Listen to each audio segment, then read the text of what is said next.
Hello, good morning. चलिए, बिल्कुल I hope, मैं आशा करता हूँ कि आप लोग का पढ़ाई बढ़िया से चल रहा होगा।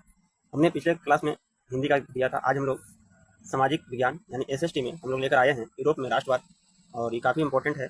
चैप्टर हमारा 1 है। चैप्टर हम लोग का क्या है? 1 है, जो कि तैयारी है। तैयारी 1 नंबर के लिए एकदम हाई टारगेट में हम लोग लिए हुए हैं। यूरोप में राष्ट्रवाद वीवीआई क्वेश्चन है, और यहाँ से एक प्रश्न तो नहीं कह सकते, लेकिन 3-4 प्रश्न तो जरूर कहा जा सकता है कि इस चैप्टर से बिल्कुल आता है यूरोप में राष्ट्रवाद से। तो चलिए हम लोग शुरू करते हैं।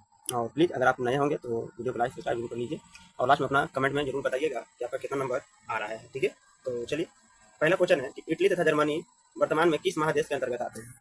इटली तथा जर्मनी वर्तमान में किस महादेश के अंतर्गत आते हैं? ऑप्शन है उत्तरी अमेरिका, दक्षिणी अमेरिका, यूरोप और पश्चिमी एशिया। देखिए, आप लोग का आंसर आप हम इंतजार कर रहे हैं, आप लोग बताते रहिए कमेंट में। कहता है उत्तरी अमेरिका है ऑप्शन बी है दक्षिणी अमेरिका, ऑप्शन सी है यूरोप, और ऑप्शन डी है पश्चिमी एशिया। इसका राइट आंसर क्या होगा? यूरोप। क्वेश्चन नंबर 2, फ्रांस में किस शासन वंश की पुनः स्थापना वियना कांग्रेस द्वारा की गई थी? बताइए, फ्रांस में किस शासन वंश की पुनः स्थापना वियना कांग्रेस द्वारा की गई थी? हैप्सबर्ग, आर्लिया वंश, बुर्बो वंश या जासाई वंश? सबको पता है कि इसका आंसर क्या होना चाहिए? बुर्बो वंश। क्वेश्चन नंबर 3, मेजनी का संबंध किस संगठन से था? मेजनी का संबंध किस संगठन से था? लाल सेना, कार्बोनरी, फिलिक हिस्ट्रिया या डाइट? ये सबको पता है कि मेजनी का संबंध किससे था? कार्बोनरी संस्था से था। इटली और जर्मनी के एकीकरण के विरुद्ध निम्न में कौन था? इटली एवं जर्मनी के एकीकरण के विरुद्ध निम्न में से कौन था? ऑप्शन है इंग्लैंड, रूस, ऑस्ट्रिया या प्रशा। तो बताइए इसका राइट आंसर क्या होना है? राइट आंसर होगा option number C, Austria. Question number 5, count Cavour को विक्टर इमैनुअल ने किस पद पर नियुक्त किया था? बहुत बढ़िया प्रश्न है कि काउंट काबूल को विक्टर इमैनुअल ने किस पद पर नियुक्त किया था? सेनापति, फ्रांस में राजदूत, प्रधानमंत्री या गृहमंत्री? जल्दी से बताइए, आप सबको पता है, बिल्कुल सही आंसर आप लोग देते रहे हैं। प्रधानमंत्री के रूप में इसका नियुक्त किया गया था। गैरिबाल्डी पेशे से क्या है था? क्वेश्चन नंबर 6 है, गैरिबाल्डी पेशे से क्या था? सिपाही, किसान, जमींदार या नाविक? सबको पता है कि गैरिबाल्डी पेशे से क्या था? नाविक था, बिल्कुल। क्वेश्चन नंबर 7, जर्मन राइन राज्य का निर्माण किसने किया था? जर्मन राइन राज्य का निर्माण किसने किया था? लुई 18वां, नेपोलियन बोनापार्ट, नेपोलियन द्वितीय या बिस्मार्क? चलिए जल्दी से बताइए क्या होगा? जर्मन राइन राज्य का निर्माण किसने किया था? लुई 18वां, नेपोलियन बोनापार्ट, नेपोलियन द्वितीय या बिस्मार्क? इसका राइट आंसर क्या होगा? Napoleon Bonaparte. जालवेरिन कैसी संस्था थी?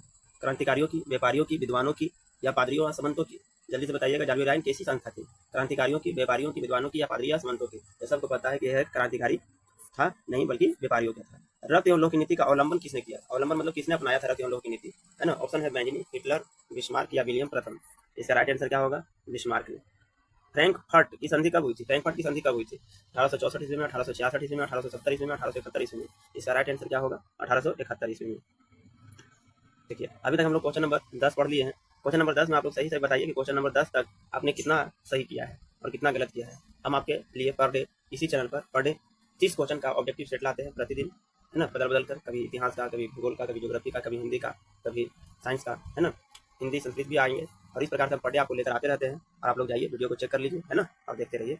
कहता है कि नेपाल्स की क्रांति कब हुई थी? नेपाल्स की क्रांति कब हुई थी? 1820 में, 1821 ईस्वी में, 1822 में या 1823 में? चलिए इसका राइट आंसर 1821 में। क्वेश्चन नंबर 12, चार्टिस्ट आंदोलन क्या कहाँ हुआ था? चार्टिस्ट आंदोलन कहाँ हुआ? फ्रांस में, ऑस्ट्रिया में, है ना, हंगरी में या इंग्लैंड में? इसका राइट आंसर क्या होगा? इंग्लैंड में। यूनान एक स्वतंत्र राष्ट्र घोषित किया गया था, मतलब यूनान जो है एक राष्ट्र कब बना स्वतंत्र रूप से? 1835 में, 1832 में, 1842 में या 1830 में? चलिए जल्दी से आंसर बताइए इसका। इसका राइट आंसर होने जा रहा है 1832 में।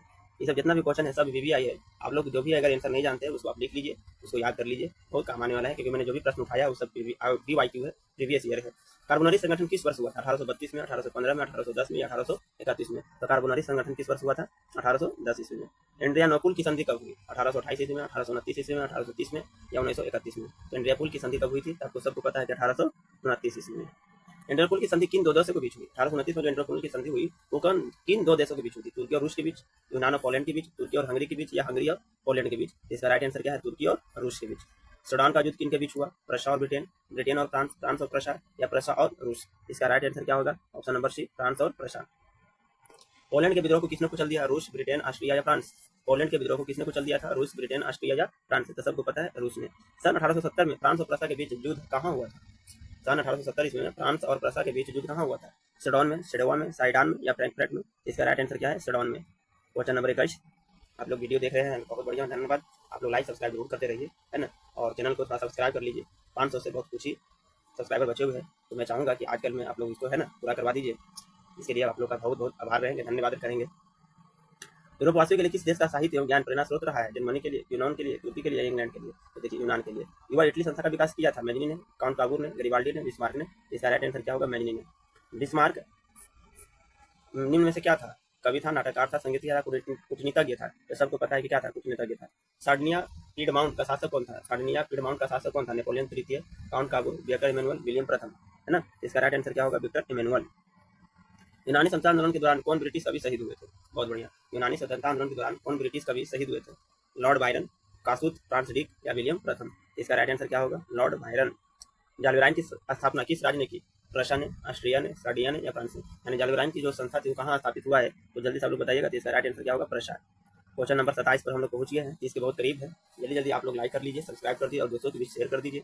और कोई भी अगर प्रॉब्लम होता है कि इसमें आपको सुधार चाहते हैं, कुछ सुझाव देना चाहते हैं, तो आप बिल्कुल कमेंट में करिए, कमेंट बताइए कि हाँ सर इस प्रकार का सुझाव है, इस प्रकार की कैसी है। आपकी सुझाव हमारे लिए बहुत बड़ा सुधार होगी। अंग्रेजी भाषा क्या थी? इतालवी, मैग्यार, पोलिश या फ्रेंच? तो सबको पता है कि इसकी भाषा क्या थी? मैग्यार। यूनान के स्वतंत्रता संग्राम में किसकी पराजय हुई? रूस की, तुर्की की, यूनान की या फ्रांस की? तो सबको पता है तुर्की की हार हुई थी। मरियान किस देश के राष्ट्रवाद के प्रतीक थी? फ्रांस की, रूस की, इटली की या जर्मनी की? तो फ्रांस की।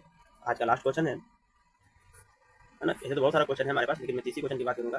यूरोपीय सभ्यता का पालन किसे कहा जाता है? इटली को, फ्रांस को, हंगरी को या यूनान को? बताइए, यूरोपीय सभ्यता का पालन किसे कहा जाता है? तो आप सबको पता है यूनान को। चलिए और देख ही लेता हूँ, है ना, प्रैक्टिस करा देता हूँ। एक्ट ऑफ यूनियन किस वर्ष पारित हुआ था? 1628 ईस्वी में, 1707 ईस्वी में, 1788 ईस्वी में, 1807 ईस्वी में? तो इसका राइट आंसर क्या होगा? 1688 ईस्वी में। 1789 की फ्रांसीसी क्रांति के समय वहाँ किस राजवंश का शासन था? यानी फ्रांसीसी क्रांति, यहाँ पर दो प्रश्न छिपा हुआ है। तो फ्रांसीसी क्रांति कब हुआ? तो 1789 ईस्वी में, है ना। कहाँ हुआ? फ्रांस में हुआ। इस समय कौन शासक था? स्टुअर्ट। ऑप्शन बी है स्टुअर्ट, ए है ट्यूडर, सी है बुर्गो या डी है रोमनव। इसका राइट आंसर क्या होने जा रहा है? बुर्गो राजवंश। नेपोलियन संहिता किस वर्ष लागू की गई थी? 1789, 1791, 1801, 1804। इसका राइट आंसर क्या होगा? 1804। जर्मनी के एकीकरण के लिए बिस्मार्क ने कितने युद्ध किए थे? बहुत बढ़िया। 1, 2, 3 या 4? तो जर्मनी के युद्ध के लिए बिस्मार्क ने 3 युद्ध लड़ा था। कमेंट में बताइए कि 3 युद्ध कौन कौन लड़ा था, है ना। वियना कांग्रेस में कौन राष्ट्र सम्मिलित नहीं था? वियना कांग्रेस में कौन राष्ट्र सम्मिलित नहीं था? ब्रिटेन, रूस, फ्रांस या जर्मनी? इसका राइट आंसर क्या है? जर्मनी। चलिए, वियना कांग्रेस में पवित्र संघ की योजना किसने प्रस्तुत की थी? रूस ने, ब्रिटेन ने, फ्रांस ने या ऑस्ट्रिया ने? इसका राइट आंसर होगा रूस ने। यंग इटली के संस्थापक कौन था? यंग इटली के संस्थापक कौन था? जियोबार्टी, काबूल, मैजनी या गरिबाल्डी? तो सबको पता है कि इसका कौन था संस्थापक? मैजनी। फ्रांस के किस राजा ने कहा था अंग्रेजी राजा की भांति शासन करने की अपेक्षा लकड़ी काटना अधिक पसंद करूंगा? बहुत बढ़िया प्रश्न बोला है। लुईस नोवा ने, नेपोलियन पापा ने नेपोलियन बोनापार्ट होना चाहिए था, लुई नेपोलियन ने, चार्ल्स दशम ने, है ना। तो कौन? चार्ल्स दशम ने। 29। प्रथा का शासक कौन था? नेपोलियन बोनापार्ट, नेपोलियन तृतीय, विक्टर इमैनुअल, विलियम प्रथम। इसका राइट आंसर क्या होगा? Right answer option number C. Europe का मरीज किसे कहा जाता है? जर्मनी को, रूस को या तुर्की को या यूनान को? तो सबको पता है तुर्की को। तो आज हमारे 40 क्वेश्चन कंप्लीट हो गया। आप लोग कमेंट में बताइए कि 40 क्वेश्चन में आपका कितना सही हुआ और कितना गलत हुआ, है ना। और कमेंट में जो भी आपके सुझाव हैं बिल्कुल डालें। इससे हमें पता चलता है हमारा जो चैनल होगा थोड़ा सा लोगों के बीच में यूट्यूब जो होता है इसका जो एल्गोरिदम होता है, कमेंट वगैरह करने से थोड़ा सा इसको प्रमोट करती है। तो मैं चाहूँगा कि आप लोग थोड़ा प्रमोट करिए, यहाँ तक पहुँच गए हैं, तो है ना। तो आप लोग के लिए बहुत बहुत धन्यवाद। Thank you. मिलते हैं अगले वीडियो में।